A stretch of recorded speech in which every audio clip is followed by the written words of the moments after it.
여러분, 이런 말이 있어요. 반짝이는 것이 모두 금은 아니다. 그러니까 반짝거린다고 다 미혹될 필요는 없고, 그냥 겉으로 보기에는 다 모를 것이 많고, 언뜻 보면 더 모를 것이 이 세상에 참 많습니다. 그 중에 하나가 사랑입니다. 우리는 사랑이라고 말하면 모든 것이 합리화되고, 사랑이라고 난 당신을 사랑하는데 라고 말하면 모든 게 다 통용될 거라 생각하는데요, 그 안에 만약 시기와 자랑과 교만이 있다면 그 사랑의 값어치는 매우 떨어지게 된다 하는 것을 배우게 되는 거죠. 그래서 아주 값비싼 보석일수록 모조품은 있는 법이니, 주님이 우리에게 가르치시는 이 값진 사랑의 유사품에 주의하시고, 우리로서는 계속해서 명품은 여러분 그와 못한 것과의 차이가 디테일에 있다 그러잖아요. 실밥 하나 박음질에서도 차이가 있다고 하는데, 마찬가지로 하나님이 우리에게 주시는 이 명품의 사랑은 아주 자그마하게 보이는 이 디테일에 숨어 있다는 걸 보시면서 우리 계속해서 이 사랑을 알아갈 때 바울이 그려내는 작법처럼 밝은 면과 어두운 면, 지금 우리는 좀 이 사랑 아닌 사랑에 대해서, 사랑인 듯 사랑 아닌 것에 대해서 살펴보는 중에 오늘은 그 네 가지 내용을 함께 살펴보도록 하겠습니다. 사랑은 오래 참고, 사랑은 온유하며, 시기하지 아니하며, 사랑은 자랑하지 아니하며, 교만하지 아니하며, 무례히 행하지 아니하며. 제가 화요일마다 우리 목자 모임이 있는데 숙제로 좀 내줬어요. 목장마다 이 설교가 마지막 되어질 때까지 사랑장, 고린도전서 13장을 한번 목장에서 외워보시라 하는 그런 과제도 내어드렸는데, 성도님들도 계속 그렇게 암송을 따라오시리라 생각을 하고 지금 말씀을 저는 나누는데요. 자, 오늘은요, 이 일그러진 사랑의 이 악의 삼총사, 시기, 자랑, 교만, 그 다음에 나오는 4인방을 우리가 보게 되는 거예요. 그 중에 첫 번째가 뭐죠? 무례함입니다. 근데 이 무례함이 그냥 나오는 게 아니에요. 교만하게 되면 무례하게 된다 하는 게 이 연관관계가 너무나 정확하죠. 무례라고 하는 것, 소극적으로 우리가 이것을 정의하면요, 상대방에 대한 부적절한 행동이라고 말할 수 있겠어요. 그러니까 마땅히 대해야 할 태도가 아닌 행동에 대해서 우리는 무례함을 느끼는 것이죠. 젊은이들이 여기 좀 있죠. 우리 킹스맨이라고, 저는 영화 잘은 못 봤는데 거기 아주 유명한 명언이 있어요. 매너가 사람을 만든다. 영국 하면 우리는 바로 신사라는 말을 떠올리잖아요. 지금은 뭐 그런 것들이 다 아닐 수 있어요. 근데 우리나라도 마찬가지예요. 대한민국 하면 동방예의지국이라 이렇게 하였는데, 이러한 어떤 말들이 지금은 다 의미가 많이 옅어지고 있죠. 자, 그런데 우리는 그래도 어쨌든 오래된 관습과 사회적 가치가 이런 것을 좀 중시하는 나라, 민족이죠. 그래서 예전에는 뭐 삼강오륜이라고 해서, 오륜은 뭔가 사회적 관계, 오늘날 말하자면 사회적 관계에 지켜야 할 도리를 뜻하는 거예요. 부자 간에 유친이 있어요. 부자 유친이라고 하죠. 군신 유의라고 말하고, 부부 유별, 그리고 장유 유서, 붕우 유신. 이게 무슨 고리타분한 얘기를 하냐 생각하실 수도 있겠습니다만, 저는 그렇게 생각합니다. 신앙을 떠나서 세상에 말하는 이런 기본의 규범들은요, 이게 만약 반기독교적이다, 반신앙적이다라고 하면 우리가 재고해야겠지만, 하나님께서 인간과 인간 사이의 그 거리들, 관계들 속에, 아니 부모와 자식 간에 친함이 있어야 된다, 격이 있는 친밀함이 있어야 된다. 옛날로 말하면은 이 임금과 신하 사이에는 그런 어떤 절도의 의로움이 필요하다. 이런 것들은요, 결코 반기독교적이거나 반신앙적인 것하고는 아닌 것입니다. 여러분, 십계명이 가르치는 게 뭐죠? 6에서 10계명은 다 사회적 관계에서의 우리가 지켜야 될 것들인데, 그 중에 첫 번째가 내 부모를 공경하라 이잖아요. 그러니까 이 사회가 가지고 있는 일반의 그러한 예의, 범절이라고 말하는 것, 이것이 기독교 신앙의 삶에서는 더 웃도는 삶을 살아가는 가셔야 된다는 거예요. 그러니까 복음을 빼고 만약 이러한 윤리 도덕 강령만 말하면 이것으로 세상이 바뀌진 않아요. 근데 우리는 복음으로 변화된 인생을 살아간다 말할 때 그 삶의 구체적인 모습들 안에는 이 세상의 어떠함보다도 더 탁월한 윤리가 성도들에게 있어야 하지, 그것 상관없이 신앙 일변도로 무례해도 된다. 절대 그것은 올바른 신앙일 순 없는 거죠. 우리가 이 주마다 새로운 가족들이 오시고 우리 성도님들이 복음을 자랑하고 교회가 자랑스러워서 이 교회로 이렇게 불러오시잖아요. 이런 건 얼마나 큰 감사인지 몰라요. 근데 믿지 않는 분들이나 혹은 교회 다니시 않은 분들을 다 같이 오시라 할 때 내 얼굴이 말이죠, 전도지가 되는 게 너무나 중요해요. 근데 그런 것이 어떻게 가능하겠습니까?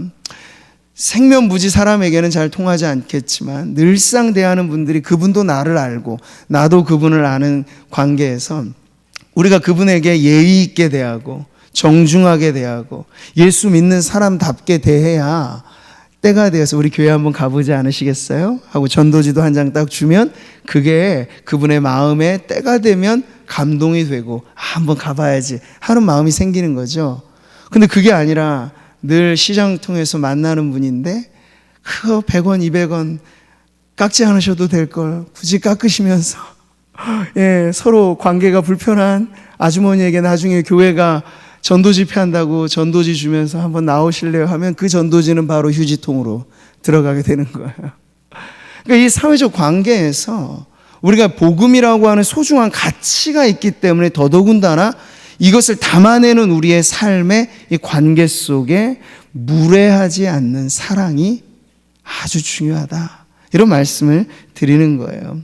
그러니까 일반 시민의 교양보다 웃도는 삶에 우리는 이 사랑을 적용해야 되는 거죠. 그럴 때 사랑은 무엇이라고요? 무례히 행하지 않는 것입니다.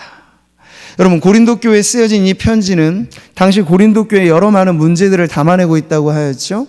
교회 안에 어떤 문제가 당시에 있었는가 한 예를 들자면, 우리가 지난주에도 성만찬이라고 하는 거룩한 예식을 지켰습니다. 초대교회로부터 이어온 그러한 예식이죠. 근데 초대교회는요, 교회가 함께 모였을 땐 성찬식으로, 흩어져서 가정 단위로 모일 때는 애찬식의 그런 교제를 좀 편안하게 규격에 너무 얽매이지 않는 범위에서 이루어졌습니다. 그래서 이 성찬을 대할 때 아마 당시의 관습은 성도들이 자기의 먹을 것을 좀 싸가지고 와서 함께 나누고 먹는 이런 관습이었던 것 같아요. 근데 교회 안에는 좀 물질이 부유한 성도들도 있고 연약한 성도들도 있잖아요. 근데 부한 성도들이 당시에 많은 것들을 가지고 와서 나눌 생각하지 않고 자기 가져온 거 자기만 다 먹어버리는 그런 일이 있었어요. 그래서 어떻습니까? 가난한 성도들은 졸지에 차별이 되고 자기 먹을 것 없는 그 속상함 가운데 이 성찬을 대하게 되니 얼마나 마음에 시험이 됐겠습니까? 이런 부분에 대해서 아주 이 바울이 호되게 질타를 하는 거예요. 이렇게 말하죠. 너희가 먹고 마실 집이 없느냐? 너희가 하나님의 교회를 업신여기고 빈궁한 자들을 부끄럽게 하느냐? 이 말이에요, 여러분. 내가 너에게 무슨 말을 하랴? 너희를 칭찬하 이것으로 칭찬하지 않노라. 아마 그분들 입장에는 이게 뭐 무례한 거냐 했을지 몰라요. 내 먹을 건 내가 가지고 와서 나 먼저 먹는데. 근데 그것 자체가 상대방에 대한 배려는 1도 없는 그런 행동을 한 것이에요. 그래서 좀 물질이 없고 연약한 성도들이 졸지에 교회 안에서도 나는 이러한 인생밖에 아닌가 하는 그러한 안타까움을 느끼게 만든, 부끄럽게 만들었다고 하는 거잖아요. 그 부한 성도들의 행동이 이게 바로 무례히 대하는 모습이라고 할 수 있어요. 자, 그래서 성경은 우리들에게 가르쳐 줄 때 그러면 무례하지 않는 사랑은 어떤 사랑인가 질문하면 그 사랑은 서로 존중하는 사랑입니다. 따라해 보시죠. 서로 존중하는 사랑. 네. 존중이라고 하는 게 뭐 어렵게 여겨지는 것 아니잖아요. 그 사람에 맞게 대해주는 것이에요. 형제를 사랑하고 서로 우애하고 존경하기를 서로 먼저 하고, 그러니까 누가 먼저랄 것 없이 성도들 사이에는 가장 기본의 바탕의 관계가 존중의 문화가 교회 안에는 일반화되어지는 게 매우 중요합니다. 그러니까 우리가 친할수록에 조금 이 존중이 친하다는 이유 때문에 어그러질 때가 있어요. 근데 그러기보다 누가 우리를 들여다보더라도 성도들의 교제는 참 서로 존중해 주는구나. 웃 어른과 아까 우리가 장유 유서라고 말했잖아요. 어른 아이 사이에 그 질서도 있지만 어른들은 또 어른들대로 아이들을 하대하거나 막대하는 것이 아니라 존중해 주는 거죠. 그래야 그것이 우리들에게 존경으로 돌아오게 되는 것입니다. 여러분, 교회 안에 청년들을 존중해 주세요. 교회 안에 다음 세대 자녀들을 존중해 주세요. 아니, 미리 사인 받아야 될 아이들도 있을 거예요. 이 아이들이 장차 요셉처럼 사무엘처럼 다, 저는 그런 비전을 갖고 기도하고 있습니다. 우리 아이들 가운데. 그러니까 그 미래의 꿈나무들을 대하는 마음에 여러분 그런 존중감들이 어른들에게서부터 먼저 본이 되면 아이들은 그 모습을 보고 배울 터이니 이것이 서로 존중의 문화로서 무례히 대하지 않는 사랑이 실천되어지는 교회의 모습이 될 줄 믿습니다. 존중을 여러분 연습하시기 바라요. 가까운 관계일수록. 또 여기 신혼부부들도 좀 있고 한데 부부지간의 관계에서도 존중하십시오. 존중하십시오. 자, 두 번째 문제를 우리가 보는데요. 여기 사랑 아닌 사랑의 문제가 이기심으로 나와요. 이기적인 사랑에 대해서 말하고 있죠. 무례히 행하지 아니하며 자기의 유익을 구하지 아니하며. 이기적이라는 게 뭐냐? 바로 이거예요. 자기의 유익을 구한다. 영어로 자아를 말할 때 셀프라고 하잖아요. 어떤 애들이 물을 뭐라고 하니까 물어보니까 우리 막내 아이가 그러더라고요. 아빠, 물은 셀프지? 식당에서 그렇게 쓰여 있어서 셀프는 각자, 자아, 스스로 이런 얘기인데 이게 형용사가 되면 단어가 좀 바뀌어요. selfish라고 하면 이기적인, 자기중심적인. 그러니까 형용사가 뭔가요? 상태와 형질을 뜻하는 품사인데 자기의 것을 생각하는 게 너무 집착하고 과도해지게 되면 그 이기적인 사람이 된다는 거예요. 물론 여러분, 유익을 구한다는 건 나쁘지 않죠. 필요합니다. 그런데 그 유익을 구하는 대상이 누구냐에 따라 이게 이기적인 사랑이 되기도 하고 이타적인 사랑이 되기도 한다는 거예요. 여기도 하나의 고린도 교회만의 예가 있습니다. 당시 성도들 안에 분란이 됐던 문제 중에 하나가 시장에 파는 고기를 어떻게 먹을 것인가라는 거였어요. 이게 무슨 말일까요? 지금 우리 같아서 자기가 돈 주고 사서 먹으면 소고기 먹든 돼지고기 먹든 상관없잖아요. 근데 당시의 사회는 이게 성도들에게 문제거리였어요. 왜냐하면 시장에 파는 이 유통되어지는 고기가 그냥 오는 게 아니고 당시는 다신사회, 우상숭배가 보편화된 사회였기 때문에 신전을 한번 거치고 온 고기들이 시장에 유통되는 거예요. 그러니까 우상 앞에 한번 바쳐진 고기. 자, 그걸 대할 때 성도들이, 양심이 좀 여린 성도들은 아니 그게 신전을 거쳐왔던 걸 우리가 아는데 저걸 어떻게 먹을 수 있겠어 라고 생각하는 성도들이 있고, 또 하나는 우상이 그게 뭐야, 그거 다 없는 거잖아. 그리고 우리가 담대하게 감사하게 먹으면 성경 말씀에도 감사함으로 먹으면 버릴 것이 없고 모든 것이 다 가하다고 했는데 이건 먹어도 돼. 그러니까 신앙의 담대한 성도들과 이게 걸림이 되는 성도들 사이에 이 우상의 제물로 한번 거쳐왔던 고기 먹는 문제가 걸림이 돼서 그게 서로 갑론을 봐 또 분쟁의 이유까지가 돼버린 거예요. 자, 그럴 때 바울은 해법을 줍니다. 근데 기준을 어떻게 잡느냐 봤을 때 신앙이 좀 강한 성도가 이 문제로 인한 신앙이 여린 성도를 배려해 줌으로써 이 문제를 해결하라 해법을 제시했어요. 그러면서 바울은 나는 만약 나도 담대하게 이 부분에 있어서 고기를 먹을 수 있으나 어떤 한 성도가 이것 때문에 신앙에 걸림이 된다면 나는 평생 고기를 입에 대지 않을 겁니다. 이게 바울 자신의 기준이기도 했다는 거예요. 여기서 우리는 하나의 분명한 원리를 배우는 거죠. 사랑이란 자기 편에서 자기의 유익을 기준으로 판단하는 것이 아니라 남의 편에서, 상대방의 편에서 그 사람의 유익을 기준으로 배려해 주는 것. 자, 이기적인 사랑의 독소가 빠져나가려고 한다면 우리에게 그럼 어떤 사랑이 필요할까요? 배려하는 사랑이 필요하다는 거예요. 존중하는 사랑과 배려하는 사랑. 이 배려라고 하는 것도 너무 어렵게 생각하실 건 없어요. 그 사람의 입장에서 헤아려 보는 거. 우리가 눈높이라고 말하잖아요. 어린 아이들을 배려한다는 건 어린 아이의 눈높이에서 그 아이를 봐주는 거고, 신앙의 관계는 똑같습니다. 마찬가지예요. 이제 갓 예수님 믿고 신앙 세계가 모든 게 낯설고, 교회 안에는요, 우리는 모르지만 교회만의 전문 용어가 지금 저도 설교하면서 엄청 전문 용어가 많이 나오는 거예요. 근데 처음 기독교에 입문한 분들에겐 이게 다 무슨 소리인가, 삼위일체가 뭐고 찬양은 뭐, 이게 하나하나가 다 낯선 외국어처럼 들리거든요. 근데 그런 분들의 입장에서 이걸 잘 풀어서 하나하나 좀 이해하기 쉽게 하는 것도 하나의 배려일 수 있죠. 아니, 이것도 몰라요? 여태껏 이것도 몰라요? 그렇게 말하면 그 사람을 무례히 대하게 되는 것이에요. 자, 이 배려라고 하는 것, 그래서 이 모든 일에, 바울이 말합니다. 모든 일에 모든 사람을 기쁘게 하여 자신의 유익을 구하지 아니하고, 우리 같이 읽어볼까요? 많은 사람의 유익을 구하여 그들로 구원을 받게 하라. 신앙이 누가 성숙한 성도입니까? 묻는다면 더 많은 사람들을 배려해 줄 줄 아는 성도. 바로 이런 모습들을 가져가는 거죠. 근데 여러분, 이기적인 사랑에는요, 하나의 특징이 있어요. 소유욕이 강하다는 건데, 모든 것에 자기의 꼬리표를 붙여요. 어떤 꼬리표? 내 거. 요건 내 거. 내 거. 사람한테까지도 이런 소유욕이 적용되게 되면 여러분, 이것은 반드시 문제가 생기게 되는 거죠. 물론 우리는 결혼의 서약적 관계 안에서 하나님 앞에 엄숙하게 맹세를 합니다.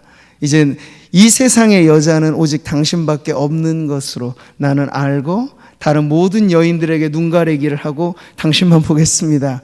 이런 서약은 필요한 거죠. 부부의 관계 당연히 있어야 되죠. 그런데 이게 자칫 당신은 내 거야 라고 말하게 되면 폭력이 될 수 있는 거예요. 사람은 소유가 아니거든요. 인격적인 관계는 대등한 것이에요. 왜 하나님이 하와를 만들 때 이 발톱을 가지고 만들지 않고 머리털을 가지고 만들지 않고 옆구리 갈빗대를 취하여 만드셨을까요? 남자와 여자는 서로 존중하는 관계라 하는 걸 보여주는 거예요. 자, 그러니 우리는 이 오래된 관습 안에 좋은 것들은 취하지만 기독교적이지 않은 것에 대해서까지도 취할 것은 없어요. 그 중에 하나가 뭘까요? 남존여비. 그런 것은 여러분, 성경이 지지해주는 가치관과는 거리가 멀죠. 부부의 관계를 말할 때 서로 존중하라, 서로 배려하라는 원칙에서 무엇을 말씀합니까? 여인은, 아내는 남편에게 복종하기를, 이 교회가 그리스도께 하기를. 근데 남편들은 이 말씀만 좋아해요. 그 다음 말씀이 있는데, 그 다음 말씀 뭡니까? 남편은 아내들을 위하여 희생하기를 그리스도께서 교회를 위하여 자기의 목숨을 주시듯이. 그러니 사실 남편들이 아내들에 대한 존중이라고 하는 건 목숨 바치고 하라는 얘기예요. 그럼 누가 누구를 소유합니까? 누가 누구를 억압합니까? 그게 아니에요. 서로 간의 아름다운 화평이 서로 존중과 서로 배려를 통해서 이루어지게 되면 이기적이지 않는 사랑이 부부의 관계 속에, 가정 안에 이게 확대되면 사회적 관계와 교회 교우들과의 관계로 그렇게 적용될 때 이게 하나님이 우리에게 원하시는 참된 사랑인 줄 믿습니다. 네, 한번 따라해 보시죠. 배려하는 사랑. 네, 예수님이 그렇게 하셨어요. 예수님이 이 땅에 오시는 그 모습에 대해서, 그분은 하나님과 동등됨을 여기시는 분, 그 지극히 높은 보좌 위에 좌정하신 분인데 그분이 어떻게 해요? 오히려 자기를 비워 종의 형체를 가지사 사람들과 같이 되셨다.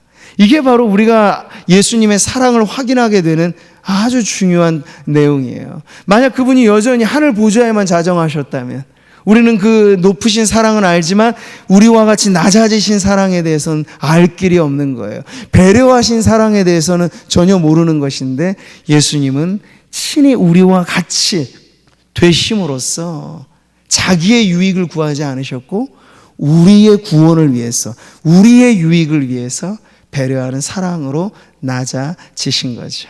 그러니까 배려하는 사랑은 예수님을 닮은 사랑인 줄 믿습니다. 자, 우리 세 번째, 사랑 아닌 사랑의 정체가 폭로되는 게 있어요. 바로 성냄을 통해서. 사랑은 결코 성내지 않습니다. 이걸 지금 가르쳐 주는 건데요. 저는 오늘날 이 구절이 너무나 중요하다고 봐요. 왜냐하면 지금 우리가 살아가는 세상은 거의 폭력 사회라고도 할 수 있어요. 물리적인 폭력만이 아니라 정신적인 폭력. 또 이단 사이비 집단을 우리가 말할 땐 그건 영적인 폭력이라고 말할 수 있어요. 억압하고. 근데 그런 것이 너무나 증폭되어져 있죠.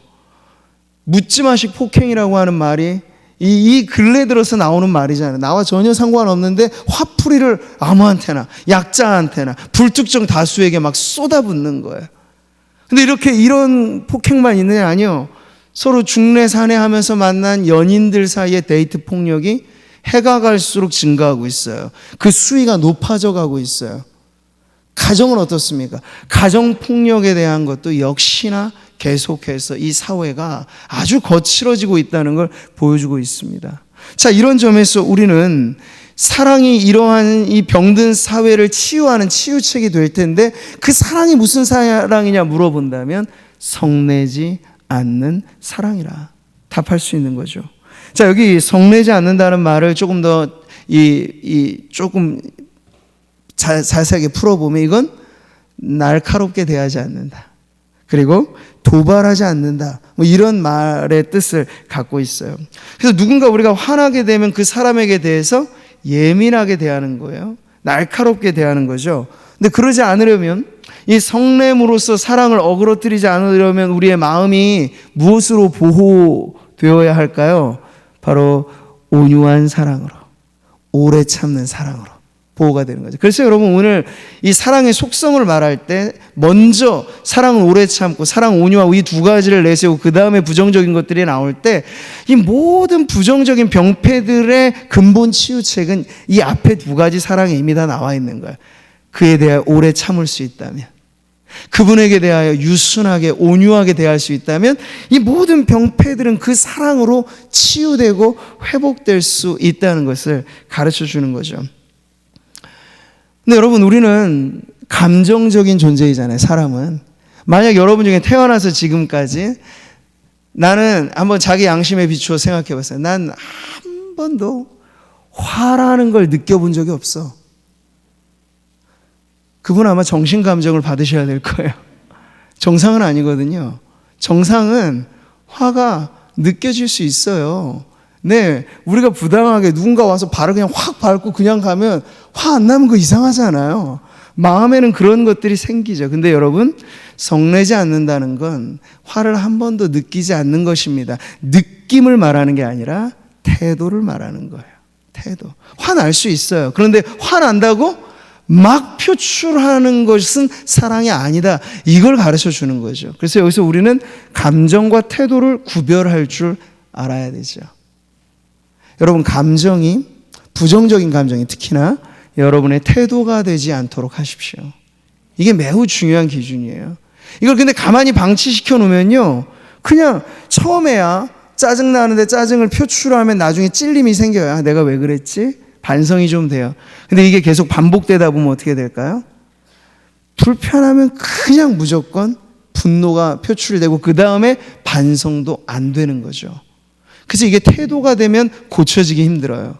그래서 이 화라고 하는 걸 우리가 다스릴 때 그냥 꾹꾹 참아 눌러라 이런 말은 아니에요. 그걸 표현하되 온유하게, 그걸 상대방에게 말할 때 아, 내가 집사님의 이러한 행동 때문에 제가 좀 마음이 불편해요 라고 말하는 건 정당한 표현이에요. 그런 것까지를 아예 말하지 않고 알아서 삭히세요 그러면 화병 나죠. 화병이 나라고 하시는 말씀이 아니고 이것을 서로 간에 문제가 있고 어려움이 있어도 이걸 풀어가는 과정에서 사랑을 주입시키라 하는 것이 지금 매우 중요한 가르침이에요. 여러분, 한자로 참을 인자 셋이면 살인도 면한다고 했죠. 근데 그 참을 인자가 어떻게 쓰는 거예요? 칼 인자가 위에 있어요. 딱. 그리고 그 밑에 마음 심자가 붙어 있어요. 이게 참을 인인데 이게 무슨 말일까요? 내 마음 위에 칼이 놓여져 있듯이 생각하라는 거예요. 그래서 화난다고 버럭 화내면 그게 상대방에게는 모욕감이 되고 무례함이 되지만 그렇다고 나는 편할까? 아니요. 그 성냄이 내 마음을 베어버린다는 거예요. 이게 바로 참을 인자의 모양인데, 뭐 참을 인자 한자도 모르는데 젊은이들이 이거 언제 새기고 있겠어요. 근데 우리에겐 더 좋은 게 있죠. 십자가가 있어요. 마음에 성냄이 막 여기서 울그락 푸르그락 막 이렇게 되고 합니까? 그런 마음에 잠시 멈춰서 잠깐 스톱하는 거예요. 그러면서 가만히 예수님의 십자가를 한번 떠올려 보는 거죠. 예수님의 십자가 위에 어떤 모욕을 받으셨어요? 주님은 세상 온갖 모욕을 다 받으셨어요. 어떤 부당 대우를 받으셨습니까? 모든 부당함을 다 받으셨어요. 믿었던 사람들이 배신했고, 예수님께 열광했던 군중들은 그 앞에서 죽여라, 죽여라. 근데 그걸 예수님께서 안 갚음하셨습니까? 아니요. 저들을 용서해 주시옵소서. 오히려 사랑으로 그들에게 대해 주셨어요. 그러니까 이 십자가를 우리의 마음 가운데, 여러분 그 형상이 있잖아요. 십자가 형상. 하나님과 나 사이에, 그리고 이웃과 이웃 사이에 이 깨어짐을 회복시킨 십자가를 여러분의 마음 가운데 되새기면서, 하나님, 제가 참 이것 때문에 마음에 분노가 일어나는데 이것을 그냥 표출하지 않고 지혜롭게 온유하게 이 문제를 해결할 수 있게 하옵소서. 잠시 기도하면서 그 문제를 대하게 된다면 여러분 성내지 않고서도 얼마든지 우리는 우리의 문제들을 풀어가게 될 줄 믿습니다.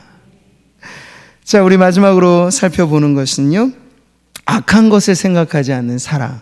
따라해 볼까요? 사랑은 악한 것을 생각하지 않습니다.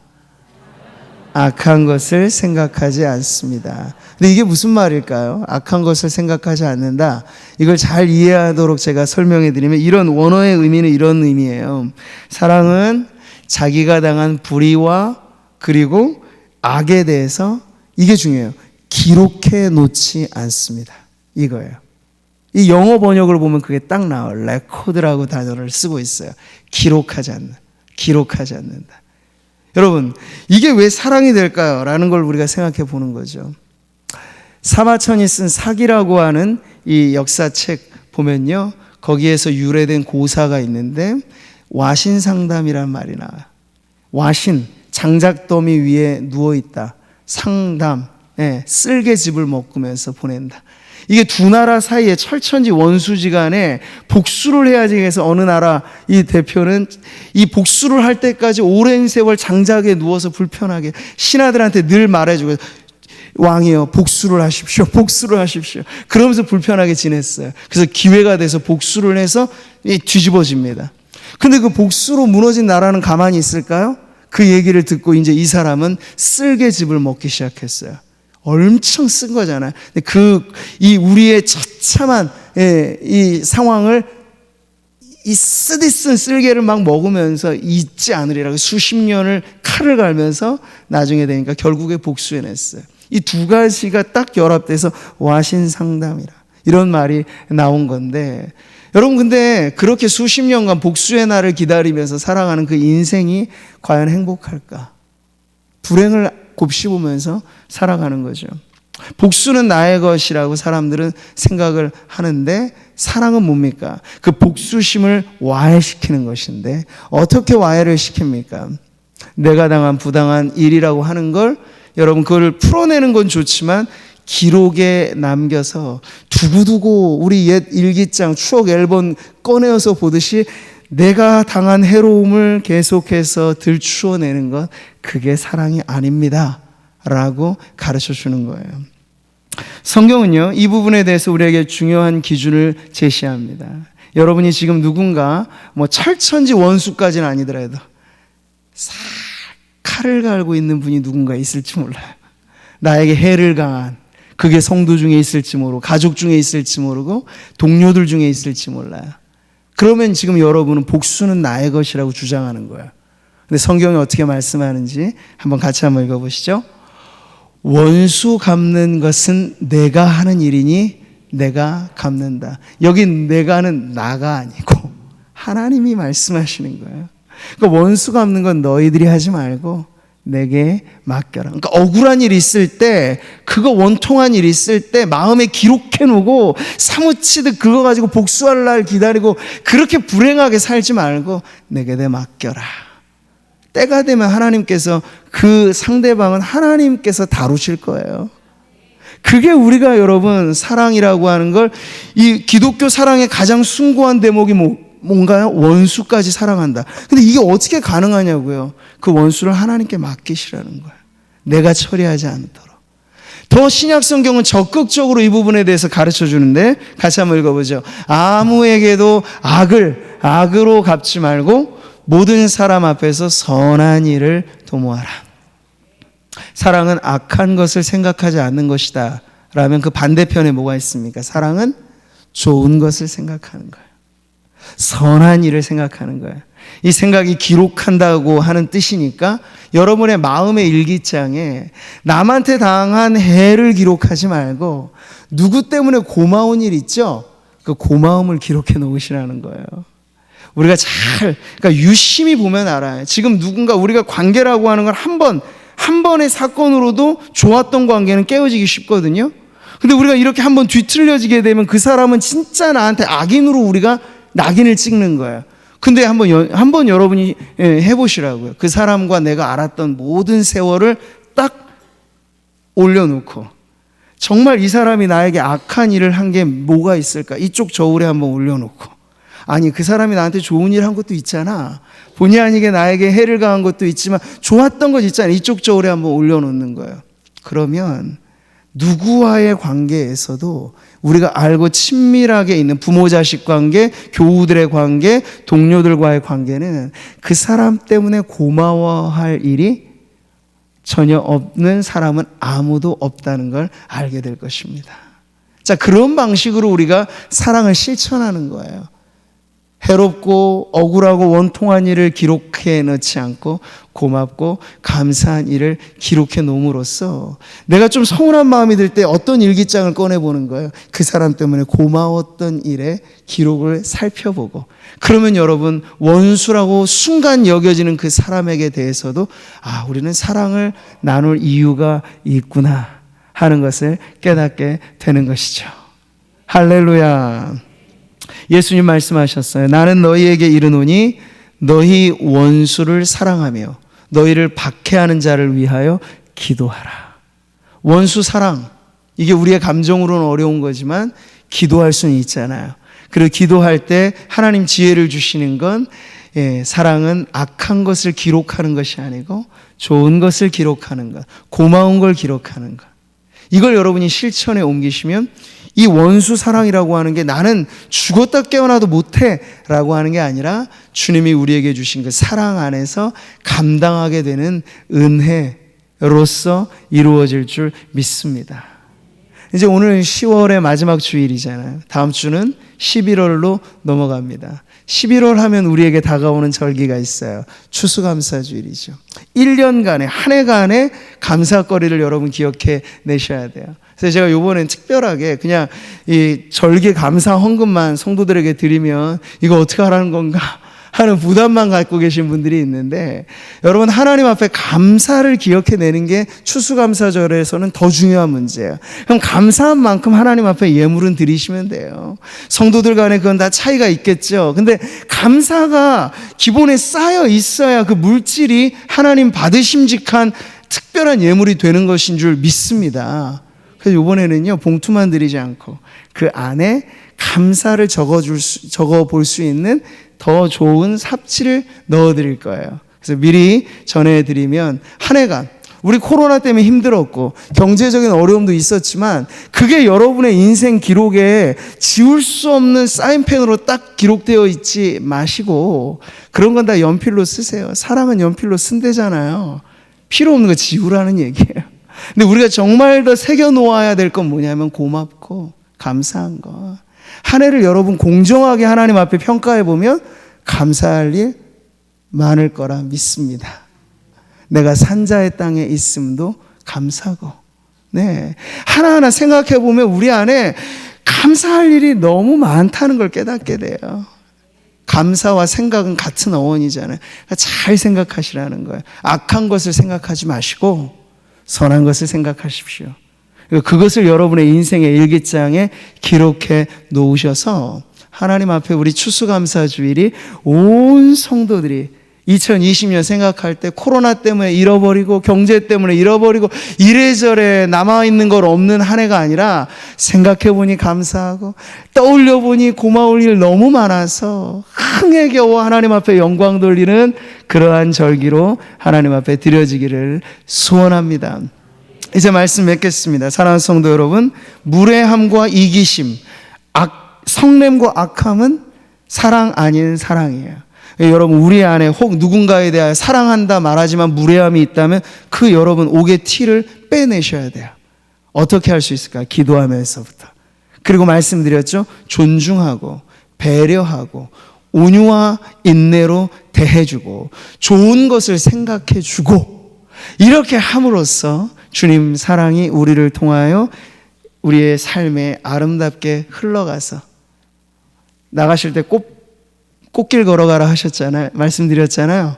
그렇게 여러분이 사랑의 꽃길을 걸어가시고 우리 성도들이 모인 이곳이 꽃밭같이 우리 하나님 보실 때 사랑의 향기가 물씬 풍겨나서 우리 하나님 앞에 사랑스러운 공동체로 하나님 앞에 서기를 주님의 이름으로 축복합니다. 할렐루야. 우리 같이 한번 찬송 부르고 기도하겠습니다. 오늘의 말씀도 이전도 마찬가지지만 인간의 한계를 뚜렷이 보여주죠. 그러니까 여러분이 악으로 깡으로 실천한다고 되는 게 사랑은 아니에요. 하나님의 사랑이 우리 가운데 부음바되어지고 그 사랑에 물들 때 우리는 이런 실천의 자리도 나아갈 수 있으니 여러분 주께로 더 가까이 나오십시오. 하나님은 그런 분이세요. 십자가의 사랑을 여러분이 체험하는 만큼 원수까지도 그 사랑으로 녹여낼 수 있습니다. 그런 마음으로 주께 가겠습니다. 더 가까이 주의 사랑으로 나아가겠습니다. 소원하는 마음 우리 가지고 함께 찬송 부르겠습니다.